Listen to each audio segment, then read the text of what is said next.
Good morning students. PH के बारे में हम पढ़ रहे थे। इसमें पीएच की परिभाषा हो गई थी कि हाइड्रोजन आयन की सांद्रता का ऋणात्मक लघुगणक मान या ऋणात्मक लॉगरिथम मान पीएच कहलाता है। 1909 में सोरेनसन नामक वैज्ञानिक ने इसकी खोज की थी पीएच स्केल की। और पीएच स्केल में पी पुंसांश है, जर्मन शब्द है जिसका अर्थ होता है शक्ति। और पीएच के बारे में आपको यह भी बता दिया गया था कि 7 जिसका मान होता है, पीएच का मान 7 होने पर विलयन उदासीन होता है, 7 से कम होने पर अम्लीय होता है, 7 से ज़्यादा और 14 तक होने पर क्षारीय होता है।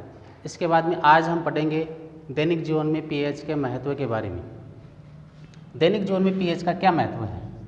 सबसे पहला महत्व ये है कि हमारे शरीर की जो पीएच है, पीएच परास या पीएच रेंज है, वो 7 से 7.8 के मध्य होती है। और हमारे शरीर की जो भी गतिविधियां है, कोशिकाओं में होने वाली जो क्रियाएं हैं, सभी प्रक्रियाएं हैं, ये इसी पीएच परास में होती है। तो सबसे पहला महत्व इसका क्या है? शरीर में होने वाली प्रक्रियाएं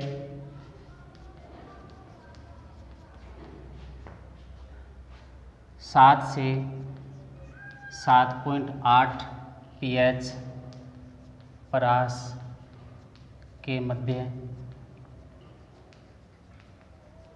कार्य करती है। और जिसमें रुधिर की पीएच है, इसका मान हमने पढ़ लिया था। रुधिर की पीएच 7.4 होती है।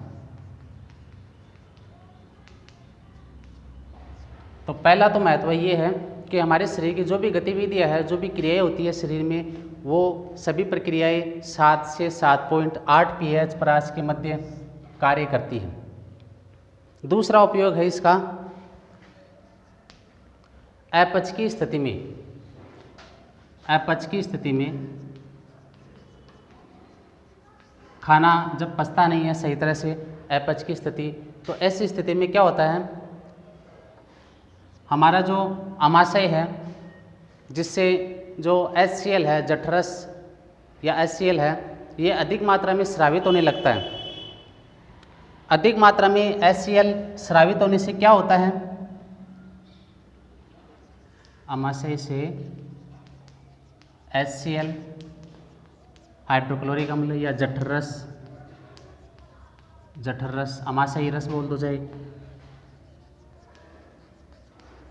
अधिक मात्रा में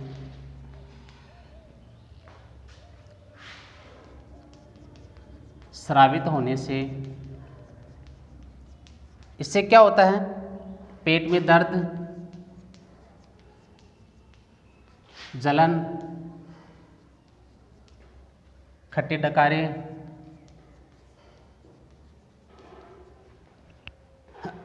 आदि उत्पन्न होते हैं।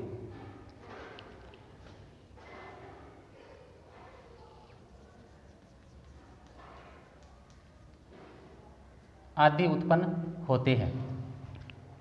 ऐसी स्थिति में क्या क्या करते हैं, क्या किया जाना चाहिए? ऐसी स्थिति में एंटासिड का उपयोग किया जाता है। एंटी एसिड जैसे जो दुर्बल क्षारक है, जैसे मिल्क ऑफ मैग्नीशिया है, खाने का सोडा है, ऐसे दुर्बल जो क्षारक है इनका उपयोग करते हैं। और ये दुर्बल क्षारक क्या करते हैं, ये अम्ल की मात्रा को उदासीन कर देते हैं। तो ऐसी स्थिति में एंटासिड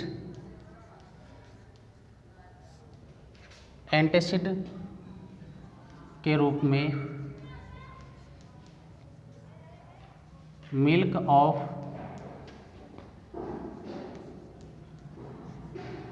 मैग्नीशिया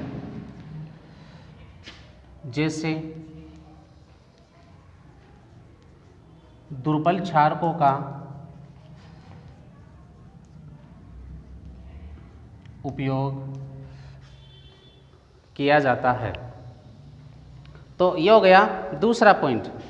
दूसरे पॉइंट में हमने क्या पढ़ा था कि कभी कभी जैसे खाना पचता नहीं है, अपच की स्थिति होती है, ऐसी स्थिति में आमाशय से जठरस या HCl का अधिक मात्रा में स्रावण होता है, जिससे क्या होता है, पेट में दर्द, जलन, खट्टे डकारे आदि उत्पन्न होते हैं। आदि उत्पन्न होने पर क्या करते हैं, हम एंटासिड का उपयोग करते हैं। एंटासिड, ये ध्यान रखना, अपच की स्थिति में किसका उपयोग किया जाता है, एंटासिड का उपयोग किया जाता है।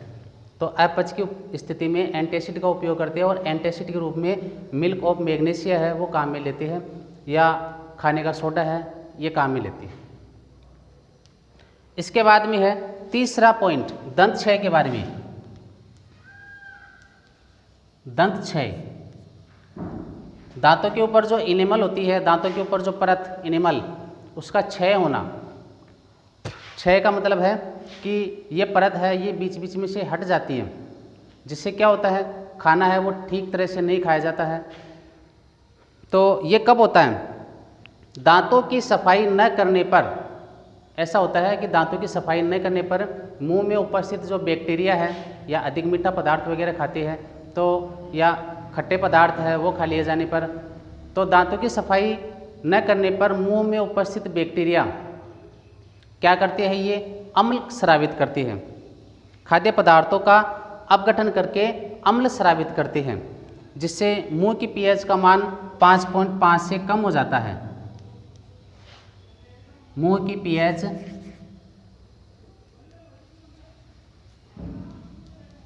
का मान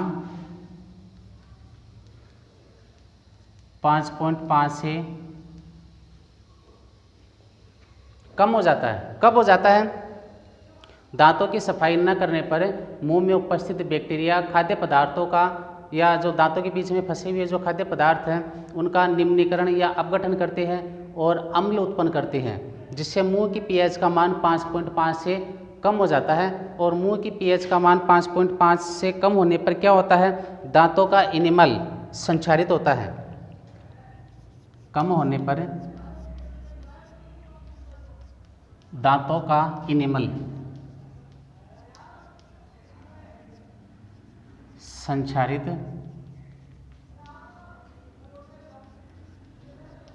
होने लगता है। इनेमल और पीएच का मान 5.5 से कम होने पर इसके लिए क्या किया जाना चाहिए? इसके लिए क्षारीय दंत मंजनों का, क्षारीय दंत मंजनों का उपयोग किया जाना चाहिए।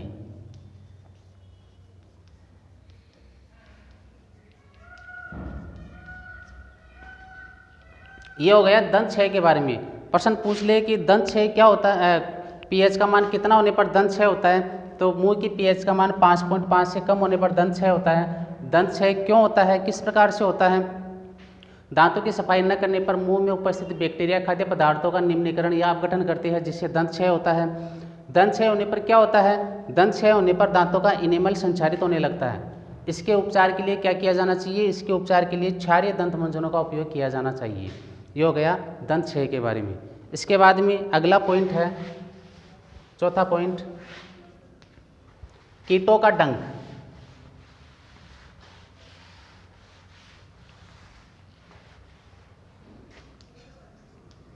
कीटों का डंक, कीट भी है, कुछ पौधे भी होते हैं जैसे नेटल, जैसे पादप नेटल, और कीट में जैसे मधुमक्खी है, ततैया है, चींटियाँ है, ये जीव है यानी जंतु और पौधे दोनों ही ये अम्लीय प्रभाव उत्पन्न करते हैं। तो कीटों का डंक, चींटी व मधुमक्खी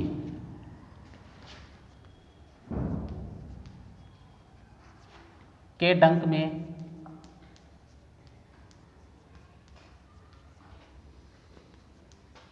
मेथेनोइक अम्ल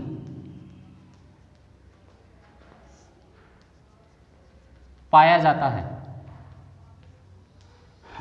यह काफ़ी बार पूछा गया प्रश्न कि चींटी के डंक में पाया जाने वाला अम्ल है उसका नाम बताइए, तो वो है मेथेनोइक अम्ल। चींटी, मधुमक्खी, ततैया और कुछ पौधे हैं जैसे नेटल, इनमें मेथेनोइक अम्ल पाया जाता है। मेथेनोइक अम्ल से क्या होता है, क्या प्रभाव पड़ता है? चींटी, मधुमक्खी, इनके डंक से त्वचा पर क्या प्रभाव पड़ता है? ये त्वचा के संपर्क में आने पर, जो त्वचा के संपर्क में आने पर जलन व दर्द का अनुभव कराती है। त्वचा के संपर्क में जब ये मेथनोइक अम्ल आता है तो क्या होता है, जलन व दर्द का अनुभव होता है। अतः इसके लिए क्या किया जाना चाहिए, उस समय यदि जो क्षारीय पदार्थ हैं, क्षारीय पदार्थ जैसे चूने का पानी है, खाने का सोडा है, ऐसे जो क्षारीय पदार्थ है इनका उपयोग करते हैं तो अम्ल का प्रभाव उदासीन हो जाता है। तो उस समय यदि क्षारीय पदार्थ, चूने का पानी जिसका सूत्र बताया हुआ है आपको CaOH का होल ट्वाइस, ये चूने का पानी हो गया, खाने का सोडा NaCO3,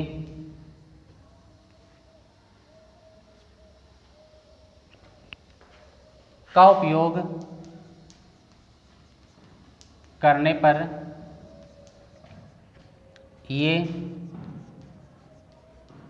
अम्ल के प्रभाव को उदासीन कर देते हैं। ये हो गया कीटों के ढंग के बारे में। जो मेथनोइक अम्ल है ये जलन व दर्द का अनुभव कराती है और उसी समय, ये नहीं कि मेथनोइक अम्ल है, ये डंक है, ये त्वचा में लगने के आप 2-4 घंटे बाद में, ये तब नहीं, उसी समय यदि क्षारीय पदार्थों का, चूने का पानी उस जगह पे लगा दिया जाता है या खाने का सोडा है उसको थोड़ा गीला करके और उसके ऊपर एक लेप कर दिया जाता है तो त्वचा में ये जलन व दर्द का अनुभव है ये कम हो जाता है। इसके बाद में है अम्लीय वर्षा, 5वां पॉइंट है अम्लीय वर्षा।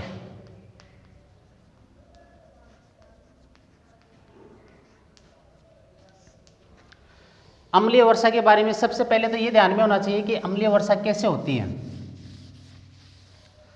वातावरण के अंदर उपस्थित जो गैसें है, कार्बन डाइऑक्साइड है, सल्फर डाइऑक्साइड, नाइट्रोजन डाइऑक्साइड, यानी कार्बन, सल्फर, नाइट्रोजन, इनके जो ऑक्साइड है ये गैसें हैं।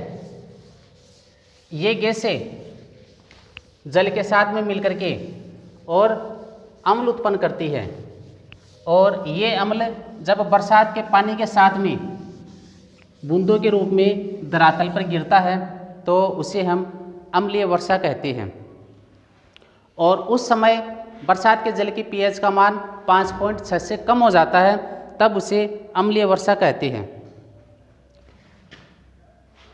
तो वर्षा के जल की pH का मान, मुंह की pH का मान तो आपको बताया था 5.5 और वर्षा के जल की pH का मान ध्यान रखना 5.6 से कम होने पर यह अम्लीय वर्षा कहलाती है। तो pH के संदर्भ में अगर पूछ लिया जाए कि अम्लीय वर्षा क्या है, तो अम्लीय वर्षा एक तो आपको बता ही दिया कि वातावरण में उपस्थित सल्फर, नाइट्रोजन और कार्बन, इनके ऑक्साइड है, ये बरसात के पानी के साथ में मिलकर के और जल के रूप में, बूंदों के रूप में धरातल पर गिरते हैं। उस समय उनकी pH का मान यदि 5.6 से कम है तो उसे अम्लीय वर्षा कहते हैं।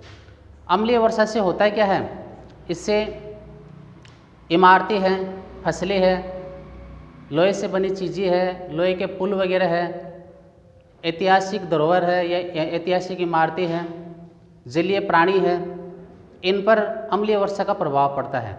जलीय जीव जंतु है ये नष्ट हो सकते हैं। पुरानी जो ऐतिहासिक इमारतें हैं इनकी चमक है वो नष्ट हो सकती है। लोहे के जो पुल है, लोहे की चीज़ें हैं, उन पर जंग लग सकता है, वो खराब हो सकती है। तो ये काफ़ी प्रभाव पड़ते हैं अम्लीय वर्षा के। इसका नियंत्रण कैसे किया जाता है? इसका नियंत्रण करने के लिए जो वायु प्रदूषक हैं, सल्फर डाइऑक्साइड है, नाइट्रोजन के ऑक्साइड है, कार्बन के ऑक्साइड है, इन पर क्या किया जाना चाहिए? नियंत्रण किया जाना चाहिए और नियंत्रण करके अम्लीय वर्षा को हम रोक सकते हैं। तो इसके प्रभाव तो आपको बता ही दिए कि प्रभाव क्या प्रभाव पड़ते हैं। ऐतिहासिक इमारतें,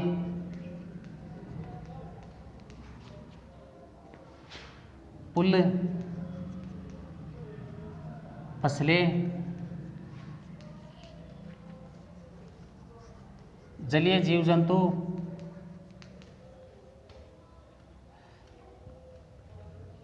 आदि पर इनका प्रभाव पड़ता है। और नियंत्रण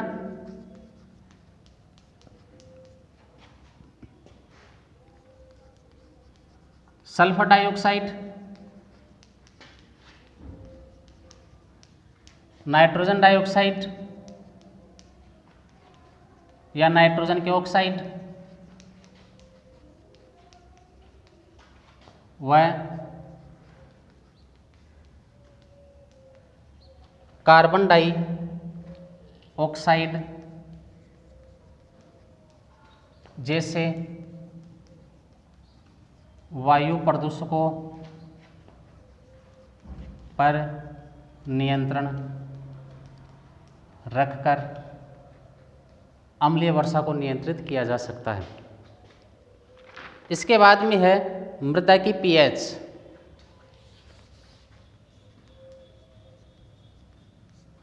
मृदा की पीएच, मिट्टी की पीएच। मिट्टी की पीएच परास है, ये भी एक निश्चित होनी चाहिए। मृदा की पीएच ज्ञात करके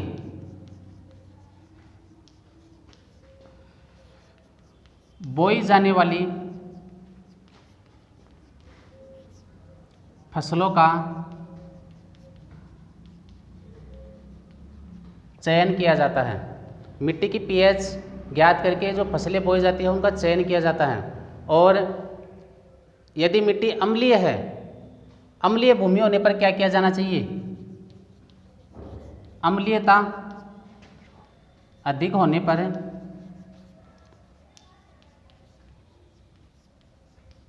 भुजा हुआ चूना,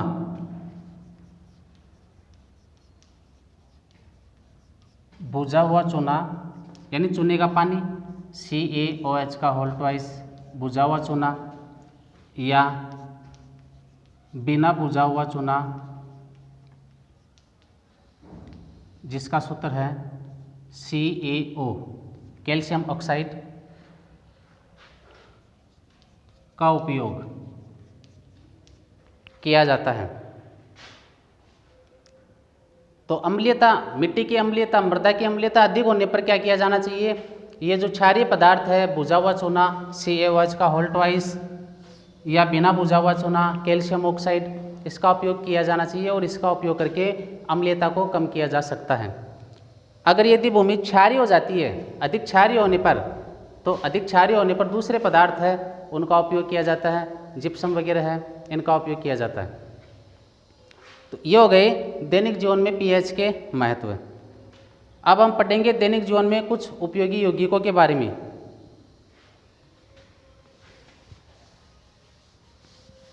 दैनिक जीवन में उपयोगी यौगिकों में हम पढ़ेंगे NaOH के बारे में, NaCl के बारे में, जो दावन सोडा है, कपड़े धोने का सोडा, उसके बारे में, खाने का सोडा उसके बारे में, विरंजक चूर्ण के बारे में,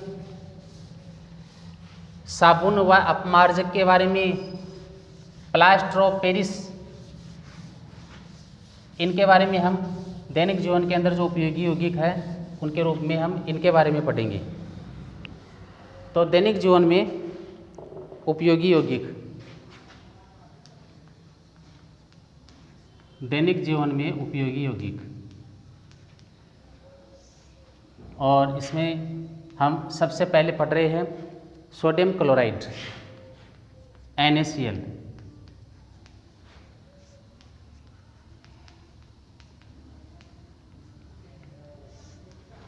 साधारण नमक कहा जाता है इसे NaCl को, और यह परबल अम्ल और परबल क्षार का क्या है? लवण। इसे साधारण नमक भी कहते हैं। क्या है ये? परबल अम्ल वह परवल क्षार का लवण है। इसकी pH का मान क्या होता है? इसकी pH का मान 7 होता है, यानी क्या होता है? ये उदासीन होता है। ये इसके बारे में कुछ विशेषता है सोडियम क्लोराइड के बारे में। इसके गुण, यह श्वेत ठोस पदार्थ है। श्वेत ठोस पदार्थ है और इसका गलनांक है ये 1081 केल्विन। के का मतलब है ये केल्विन। जल में विलय होकर के ये आयनित हो जाता है। जल में विलय होकर आयनित हो जाता है, यानी Na अलग हो जाएगा, Cl अलग हो जाएगा, Na+ और Cl- आयनित हो जाता है। ये हो गए इसके गुण। ये इसके सामान्य बातें हैं कि साधारण नमक कहते हैं, परवल अम्ल और परवल क्षार का लवण है और इसकी pH का मान 7 होता है, यानी ये उदासीन होता है। ये इसके गुण है, श्वेत ठोस पदार्थ है, गलनांक ये दे रखा है और जल में विलय होकर के ये आयनित हो जाता है। इसके आयन अलग अलग हो जाते हैं, Na अलग, Cl अलग। इसके बाद में है इसकी विधि, किस प्रकार से ये बनाया जाता है, नमक किस प्रकार से बनाया जाता है समुद्र के अंदर, उसके बारे में है। समुद्र का जो जल है, खारा पानी है, समुद्री जल या खारे पानी को, समुद्री जल को औद्योगिक स्तर पर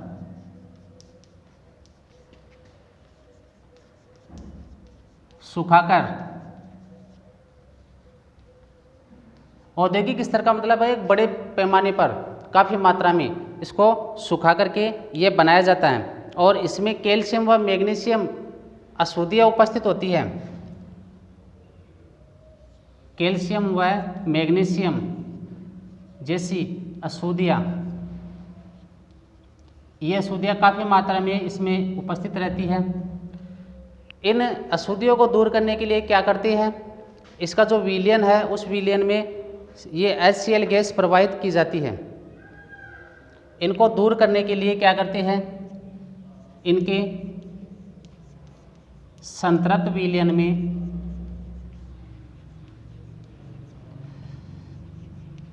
HCl गैस प्रवाहित करके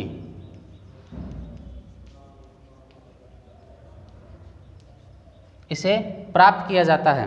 और ये किस प्रकार से प्राप्त हो जाता है, ये अवक्षेपित किया जाता है। इसको क्रिस्टलों के रूप में ये प्राप्त हो जाता है, प्राप्त करके अवक्षेपित किया जाता है, प्रवाहित करके अवक्षेपित किया जाता है, अवक्षेपित किया जाता है। तो ये नमक के बारे में सामान्य बातें, गुण, विधि। समुद्री जल को औद्योगिक स्तर पर बड़े पैमाने पर इसको सुखा करके नमक बनाया जाता है। इसके अंदर